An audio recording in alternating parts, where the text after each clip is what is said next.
Salut les terriens, aujourd'hui pour ce journal de la Starbase de la semaine, nous effectuerons comme toujours notre traditionnel tour d'inspection au pas de course, et oui car nous aurons à revenir sur une petite réunion des équipes de SpaceX devant le Rocket Garden pour le traditionnel discours de leur PDG, comme après chaque lancement me direz-vous. Le troisième vol, certes époustouflant du Starship, n'a fait qu'encourager Elon Musk dans ses prévisions très optimistes, et mis à part quelques digressions dont il a le secret sur le paradoxe de Fermi, l'homme a donné de nouveaux objectifs en ligne de mire pour le courant 2024. Un calendrier à suivre de près, mais on revient là-dessus dans quelques instants. Enfin, juste après un tour très sommaire des chantiers de la Starbase, Philippe répondra à l'une de vos questions en fin de vidéo, et oui on ne change pas les routines constructives et rien de tel qu'un peu de technique pour mieux comprendre les enjeux d'un tel programme spatial. Bon vous êtes prêts? Allez, on décolle pour le Texas.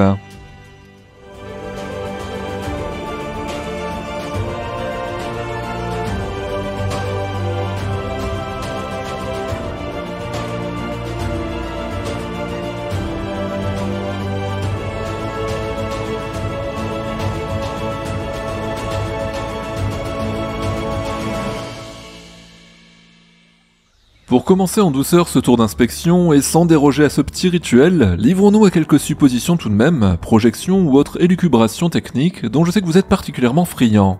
The Space Engineer a le même problème, et ça lui prend des fois d'un seul coup comme ça, il faut qu'il note les idées qui lui passent par la tête. Il a d'ailleurs récemment dessiné à la va-vite sur son téléphone deux options différentes au sujet des travaux sur la table orbitale dont nous avons parlé la semaine dernière. Il a imaginé ainsi deux alternatives pour l'arrivée des tuyaux d'alimentation en ergol connectés au panneau à déconnexion rapide. Première option, c'est une arrivée avec un angle de 0 degré pour les tuyaux, puisque ces derniers suivent la jambe située juste en dessous du panneau. Enfin la seconde, c'est à 45 degrés cette fois, puisque les tuyaux seraient acheminés par une autre jambe et effectueraient un quart de tour de table orbitale en longeant sa circonférence, puis viendraient se loger dans le dispositif d'alimentation à connexion rapide. Et oui, désormais, chacun peut, sur son téléphone, avec les bonnes applications, faire ses propres schémas et s'amuser à faire quelques projections. Bon par contre, si vous n'êtes pas trop dans la technique, mais que, simplement, vous avez une âme d'artiste et que vous êtes l'une ou l'un de ces SpaceX enthousiastes, comme disent les Américains, alors je vous conseille vivement de suivre le compte X d'Olivia T-Live, dont vous trouverez le lien en description de cette vidéo. Un sacré coup de pinceau et une bien belle œuvre qui retranscrit bien l'impressionnante force de poussée du B-10 lors du troisième vol. D'ailleurs, je me demande si je vais pas lui commander un tableau, moi. Ça rendrait pas mal dans ma déco. Bon, en attendant, rendons-nous à présent sur le site de lancement, parce que, comme toujours, c'est bien beau tout ça, mais je vous rappelle qu'on a une mission. Vérifier que les chantiers de Boca Chica se déroulent de façon nominale. Avant de commencer notre tour d'inspection, revenons un peu ensemble sur la dernière réunion des équipes de SpaceX et de la Starbase juste devant le Rocket Garden. Un traditionnel discours de l'après-lancement du Starship auquel le PDG Elon Musk compte bien nous habituer. Ce dernier démarre d'ailleurs son laïus de la même façon que les précédents, en martelant à nouveau la nécessité de faire de l'humanité une espèce multiplanétaire, tout en remerciant ses équipes pour le travail, je cite, douloureux dont elles accouchent chaque jour sur les terres lagunaires de Boca Chica. Concernant son discours sur l'importance de faire que la vie devienne multiplanétaire afin d'éviter une extinction, il précise qu'il souhaite que la Terre vive le plus longtemps possible, mais que plein de choses qui sont en dehors de notre contrôle peuvent arriver. Pour lui, Mars est donc le point de départ de cette expansion dans le système solaire. Intéressant au passage de noter que le PDG de SpaceX pense que l'univers pourrait bien être truffé d'anciennes civilisations extraterrestres qui n'auraient pas réussi à s'extraire de leur planète d'origine et qui se seraient logiquement éteintes. Ainsi, la conscience serait pour lui une fragile bougie qui brille dans une immense obscurité et que nous avons la responsabilité de protéger. Bon, il revient ensuite heureusement à des questions plus pragmatiques avec la construction de la Star Factory et du travail accompli ici au Texas, dans le but justement de rendre possible une colonie autonome et donc autosuffisante sur Mars d'ici les 20 prochaines années. Et oui, on ne change pas l'ambition du bonhomme. Il annonce aussi que si le prochain booster, le B11, réussit un amérissage contrôlé, en douceur lors du 4e vol le mois prochain, en se basant sur les coordonnées d'une tour virtuelle, il sera alors possible de tenter une première récupération du premier étage du Starship dès le 5e vol. Il annonce même à terme un rattrapage par les bras de la tour qu'il estime à 80% voire 90% de chances de réussite avant la fin de l'année. Il en profite pour répéter que SpaceX sera bientôt, selon lui, avec un programme Starship arrivé à maturité, capable d'envoyer 99% de la charge utile mondiale en orbite. Et bon, au vu du gigantisme annoncé par les différentes infographies, et si l'entreprise continue de progresser à ce rythme, rien d'impossible me direz-vous. En effet, si vous regardez les infographies de SpaceX, la troisième version du Starship atteindra 150 mètres de haut, sera capable d'envoyer plus de 200 tonnes en orbite, et le vaisseau aura 9 moteurs alors qu'actuellement il n'en a que 6. Entre la première et la troisième version de la fusée, le premier étage aura donc gagné un peu plus de 9 mètres de haut et le deuxième 19,5 mètres de plus. Une autre annonce, Elon Musk affirme qu'il y aura donc bien 2 tours orbitales à Boca Chica, mais également 2 autres Mécasilas au Cap Canaveral, au sein du Kennedy Space Center. Idéalement, il souhaite qu'il y ait déjà un pas de tir opérationnel en Floride dès le milieu de l'année prochaine. Il précise aussi que tout le développement du programme Starship aura lieu à Boca Chica, mais que les lancements auront bien lieu à l'avenir depuis le KSC. Elon Musk annonce entre autres que le transfert d'Ergol entre 2 vaisseaux en orbite sera véritablement testé l'année prochaine et que ce sera une étape cruciale, que ce soit pour la colonisation de Mars ou encore pour le programme Artemis. Il évoque aussi les Raptors et notamment la V3 du moteur qui paraît un peu simpliste sur les infographies qu'il présente, mais qui justement a intégré toutes les modifications nécessaires pour augmenter ses performances. Notez que cette V3 n'aura selon Elon Musk pas besoin de bouclier de protection. Le moteur dans cette récente version est tout à fait fidèle au slogan du PDG de SpaceX qui est « Best part is no part ».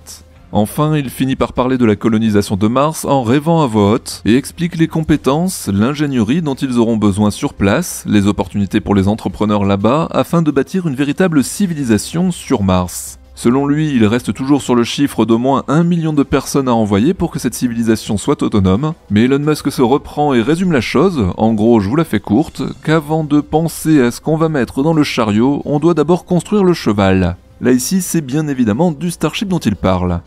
Allez, après ce rapide résumé de l'intervention d'Elon Musk, retournons maintenant sur le site de lancement afin de faire un autre point rapide. Et puisqu'on vient de parler de cheval, je vous présente un étalon de première classe, et pas n'importe lequel, puisqu'il s'agit du B11, qui est bien retourné aux écuries après avoir effectué un magnifique tir statique.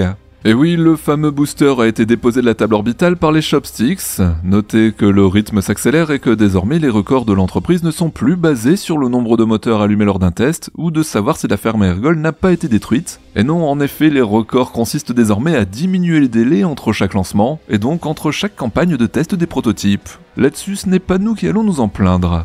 Allez, rendons-nous rapidement sur le site de production où là aussi il y a du nouveau. En effet, à peine le tir statique du B11 et du S29 exécuté, c'est au tour du S30 d'être arraché au ventre du High Bay pour être placé dans celui du Mega B2, afin, vous vous en doutez, de recevoir ses moteurs. Et oui, lui aussi va devoir faire ses preuves.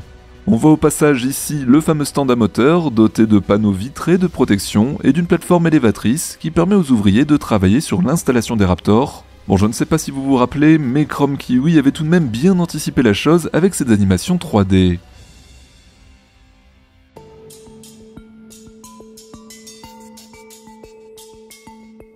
Allez, passons aux interrogations que vous avez régulièrement sur ce programme Starship, avec comme chaque semaine Philippe Ribert pour vous apporter quelques éclaircissements. D'ailleurs, je lui ai transmis dernièrement la question d'un abonné qui m'a contacté par email, je vous la lis en simplifié. Partant du principe que la poussée du Raptor 3 sera plus importante, de presque un quart supérieure si je ne m'abuse que celle du Raptor 2, doit-on partir du principe que la consommation d'ergol sera plus élevée dans la même proportion que l'augmentation de la poussée ? Le cas échéant, est-ce que cela voudrait dire que la quantité de comburant et de carburant devrait être identique, mais consommée plus rapidement, avec une atteinte de l'orbite plus rapide ? Ou au contraire, y aura-t-il une économie de carburant, en raison du fait que la fusée de SpaceX s'arrachera plus rapidement à l'attraction terrestre ? En conséquence, est-ce que les réservoirs de cette fusée ne seraient pas sous-dimensionnés ? Eh bien, bonjour Michel, et merci pour ta question très pertinente qui montre ton grand intérêt pour la propulsion spatiale. Alors revenons d'ailleurs un peu sur quelques principes fondamentaux qui sont en général de bons conseillers quand on se pose plein de questions. Tout d'abord, la prochaine évolution des moteurs Raptor V3.0 est actuellement en cours de développement et sa définition technique n'est probablement pas encore définitivement figée. La principale caractéristique de cette évolution 3.0 par rapport à celle actuellement montée sur les boosters B10 à B13 concerne une forte augmentation de la pression dans la chambre de combustion. Elle était déjà plus que respectable sur la version V2 qui vole en ce moment, celle-ci passerait de 300 bars à près de 350 bars. Ce chiffre qui nous semble déjà impressionnant l'est encore plus quand on songe à sa signification réelle. La chambre de combustion est une cavité de relativement faible volume sur un Raptor, probablement moins d'une 50aine de litres. Une grosse pastèque dans laquelle la combustion des ergols arrive à maintenir 300 bars malgré la présence d'un trou béant formé par le col de la tuyère et dont le diamètre est d'ailleurs de 24 cm, soit près de la moitié du diamètre de la chambre. Imaginez donc l'énergie qu'il faut fournir à celle-ci pour y maintenir une telle pression avec un tel trou. Les gaz de combustion ne demandent pas mieux que de s'en échapper pour aller ensuite se détendre tout en prenant de la vitesse à l'intérieur de la tuyère. Cerise sur le gâteau, ou boulon sur le Raptor si vous préférez, il existe un autre endroit du moteur où la pression est bien plus élevée encore, car pour entrer des ergols dans la chambre, il faut les pomper sous très forte pression en amont. C'est ainsi que sur la version 2.0, les turbopompes refoulent les ergols à plus de 600 bars, afin de pouvoir les faire circuler dans les différents circuits, et notamment entrer dans les pre-burners, qui constituent une sorte de premier étage de combustion. Dans le cas des futurs V3.0, cette pression dépassera la valeur hallucinante de 800 bars, ce qui est du jamais vu dans ce domaine. La pression dans la chambre de combustion est fortement liée à la taille du col qui laisse échapper les gaz vers la tuyère. Un gros col permettra un débit massique plus important, gage d'une poussée forte, mais fera chuter la pression, ce qui se traduira ici par un ISP plus faible, donc une vitesse d'éjection moindre, et donc un rendement moindre. Le rendement d'un moteur fusée est une notion bien réelle et très suivie. Elle se caractérise par cette fameuse ISP exprimée en secondes, et il faut comprendre cette unité de la façon suivante. Pour une ISP de n secondes, un moteur est capable de fournir une poussée constante de 1 kg force pendant n secondes en ne consommant que, en tout et pour tout, un seul kilo d'ergol. Donc plus l'ISP est longue, et plus ce kilo d'ergol est valorisé en termes d'impulsion totale. L'ISP est donc fortement dépendante de la vitesse des gaz en sortie de tuyère, elle-même dépendante de la forme de la tuyère, son rapport de surface entrée-sortie, et de la pression dans la chambre de combustion. En fait, tout est lié, et concernant la future version V3.0, nous ne connaissons pas précisément le diamètre du col choisi par SpaceX. Il est cependant probable que pour cette version Sea Level, destinée principalement aux Heavy Boosters, la préférence ait été portée sur la poussée brute plutôt que sur l'ISP, avec le choix d'un diamètre de col au moins égal à celui de la version V2.0, soit 24 cm. Cela se traduira par un rendement qui devrait rester très proche de celle de l'actuel V2.0, soit une ISP d'environ 327 secondes. La poussée quant à elle est annoncée à près de 265 tonnes, ce qui est remarquable sur un moteur d'une telle compacité. La poussée étant donnée par la formule F égale vitesse d'éjection fois le débit massique, notre future version V3.0 progressera donc par augmentation de ce deuxième facteur, le débit massique, ce qui va s'accompagner d'une forte augmentation de la consommation horaire en ergol. Donc ici Michel, oui tu as raison, à volume identique, les réservoirs du booster se videront bien plus vite, et oui, l'orbite pourrait, à masse de vaisseaux identiques au décollage bien sûr, être atteinte plus rapidement. Ce dernier point permettrait de faire quelques économies sur la facture de méthane, mais de façon plus indirecte. Sur l'actuelle version du vaisseau qui a volé dernièrement, on peut estimer le rapport poussée maximale sur masse au décollage à près de 1,5. Ici on avait 7600 tonnes de poussée pour 5000 tonnes à soulever, ce qui est une valeur déjà confortable si on la compare à celle de l'historique fusée Saturn qui devait se contenter de moins de 1,2. Une accélération franche et nette, c'est ce que nous avons constaté lors du dernier vol SFT-3, le puissant vaisseau s'arrachant de son pas de tir avec une rapidité étonnante, et donc logiquement, forte accélération signifie prise de vitesse rapide et donc trajet plus bref. Mais détaillons un petit peu ce tableau simplifié.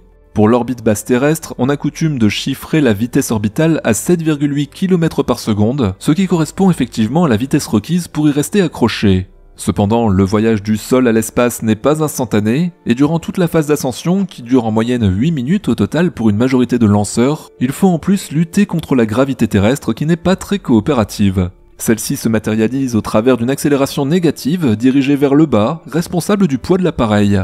Ici, aucune échappatoire n'est possible, la seule stratégie consiste à rejoindre l'orbite au plus vite pour cesser au plus tôt d'y être soumis. La perte moyenne de ce rétrofreinage gravitaire peut se quantifier en termes de ΔV de pénalité, dont il faudrait obligatoirement s'acquitter. C'est ainsi que les lanceurs orbitaux doivent fournir en moyenne environ 1,5 km par seconde supplémentaire de ΔV, qui ne se traduiront ici jamais en vitesse pure à l'arrivée. L'orbite s'obtient donc toujours après un effort réellement fourni de l'ordre de 9,3 km par seconde, donc ici, oui, diminuer la durée du trajet va dans le bon sens, ce que l'on pourrait résumer par « plus je fais vite et moins longtemps je me fatigue en pédalant ». Ton autre remarque au sujet de la taille des réservoirs amène également quelques réflexions intéressantes. Tout comme toi, j'ai eu la nette impression que la mission s'était terminée quasiment à sec pour les 2 étages, ce qui est étonnant, et après avoir revu plusieurs vidéos, il apparaît nettement que le booster n'avait pas bénéficié d'un remplissage total de ses réservoirs d'ergol, estimé à la ligne blanche de givre sur la coque des vaisseaux. Ce fait étant certainement intentionnel, l'idée de SpaceX était probablement de limiter la charge du booster, et peut-être aussi du ship lui-même, pour tenir compte d'une part de l'absence de charge marchande en soute, 100 tonnes tout de même ici, et de la trajectoire suborbitale visée, moins gourmande en combustible. Mais ici ils ont peut-être été un petit peu trop restrictifs en hypothéquant le dernier allumage des Raptors du B10 avant l'approche de la surface de l'eau. Les réservoirs de l'actuelle version des boosters sont bien dimensionnés par rapport à la taille actuelle du Starship et de son ambition commerciale de 100 tonnes de fret, de même que les Raptors V2.0 sont largement assez puissants pour assurer la poussée requise. Il est amusant de calculer que le B10, simplement surmonté d'une ogive aérodynamique, aurait été capable de monter en orbite tout seul en consommant l'intégralité de ses ergols. C'est spectaculaire ici, mais c'est sans grand intérêt pratique si on n'emmène pas une charge utile en orbite, sauf à vouloir recycler la carcasse vide du booster lui-même dans un atelier orbital. Un Starship est par contre totalement incapable d'un pareil exploit, son delta V maximal étant lui de l'ordre de 8 environ. Alors à quoi serviront ces futurs Raptors V3.0 que beaucoup attendent avec impatience ? Il est clair qu'avec eux, et comme tu le soulignes justement, les réservoirs se videront bien plus vite. Installés sur l'actuel booster, l'augmentation de poussée qu'ils permettront, 9000 tonnes pour rappel, offrirait un rapport poussée sur poids de 1,8 qui procurerait une accélération encore plus vive que l'actuelle. Bon ici ce serait quand même inutile car la valeur de 1,5 est déjà quasiment optimale pour un vaisseau de cette taille, pour qui, rester intact bien droit représente déjà un sérieux challenge. Lors d'une mission telle que la récente OFT-3, les moteurs n'ont été utilisés à 100% de leur puissance que lors de courts moments. En effet, à l'approche du Max Q, la puissance est volontairement réduite afin de ne pas soumettre la partie haute du vaisseau à des contraintes aérodynamiques trop fortes. Idem en fin de période de fonctionnement du booster lorsque ses réservoirs sont presque vides, l'allègement correspondant mènerait à une accélération trop forte du vaisseau, de l'ordre de 4 à 5 G, avec les moteurs conservés à plein régime, risquant ici de détériorer les structures métalliques du ship, ou encore l'anneau du hot staging, et sans compter l'inconfort de potentiels futurs passagers. L'intérêt de ces futurs Raptors est ailleurs et devra être accompagné par une évolution parallèle des boosters et des Starships. Cet apport de poussée supplémentaire trouvera son intérêt sur la prochaine évolution des boosters qui devrait voir évoluer, comme tu le rappelles, la taille de ces réservoirs. On passerait ainsi avec les nouveaux moteurs 3.0 à 33 x 800 kg par seconde de débit d'ergol consommé, soit près de 26 tonnes à la seconde à pleine charge. Il faut donc tout redimensionner en fonction de cette caractéristique. Bon, il reste encore une inconnue, qui est la capacité pour la structure métallique du booster à supporter cet accroissement de puissance sans s'écraser sous l'effort, car il n'est pas dit que notre jolie colonne d'acier de 9 mètres de diamètre s'en sorte indemne. Avec son diamètre de 9 mètres, soit une section de 63 mètres carrés, l'effort d'écrasement dû aux 9000 tonnes de poussée atteindrait la valeur de 143 tonnes au mètre carré ou 14 kg au centimètre carré.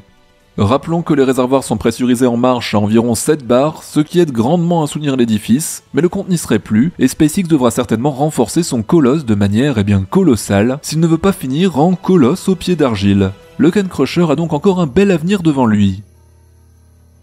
Voilà les terriens, merci d'être de plus en plus nombreux à nous rejoindre dans cette aventure du programme Starship sur la chaîne du Journal de la Starbase, et merci encore pour votre participation, vos nombreuses questions et remarques qui nous permettent chaque semaine de cerner un peu mieux la complexité d'un tel projet. Si la vidéo vous a plu, n'oubliez pas de vous abonner, de laisser un petit commentaire, et bien sûr de faire briller le pouce de YouTube. Je vous souhaite une bonne fin de semaine, et quant à nous on se retrouve vendredi sur le Journal de l'espace, afin de faire un tour d'horizon de l'actualité spatiale de la semaine. À très bientôt les terriens.